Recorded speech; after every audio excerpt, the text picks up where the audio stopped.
আচার আমাদের মুখের রুচি বাড়াতে খুবই সাহায্য করে। ভাত, পোলাও, রুটি যেকোনো কিছুর খাবারের স্বাদকেই কিন্তু আচার দ্বিগুণ করে দেয়।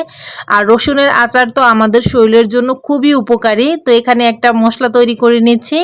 এখানে আমি একটা তেজপাতা, ১ চা চামচ আস্ত জিরা, ১ টেবিল চামচ পাঁচফোড়ন আর ৩টা শুকনো মরিচ শুকনো খোলায় একটু টেলে গুঁড়ো করে নিব। এবার চুলায় একটা ফ্রাই প্যান বসিয়ে এখানে দিয়ে দিলাম ১ কাপ সরিষার তেল। সেই সাথে এখানে আমি ২৫০ গ্রাম রসুনের কোয়া খুলে নিয়েছি। এখানে আমি বড় রসুনটা দিয়েছি, আপনারা চাইলে ছোট রসুনও দিতে পারেন।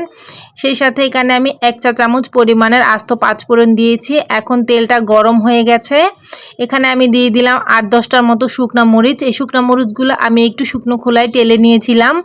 এখানে আমি দিয়ে দিব এখন তেঁতুলের কাদ। এখানে আমি ৩ টেবিল চামচ পরিমাণে তেঁতুলের কাদ দিয়েছি। এই তেঁতুলের কাদটা আমি ভিনেগার দিয়ে ভিজিয়ে রেখেছিলাম, সেটাই এখানে দিয়ে দিলাম। এবার এখানে আমি দিয়ে দিব চিনি দিয়েছি আমি ৩ টেবিল চামচ পরিমাণের, আপনারা চাইলে কম বেশি করে নেবেন। এবার এখানে আমি দিয়ে দিব ১ চা চামচ পরিমাণের বিট লবণ। এবার কিছুক্ষণ রান্না করে নিব যতক্ষণ না পর্যন্ত রসুনটা সেদ্ধ হয়ে যায়।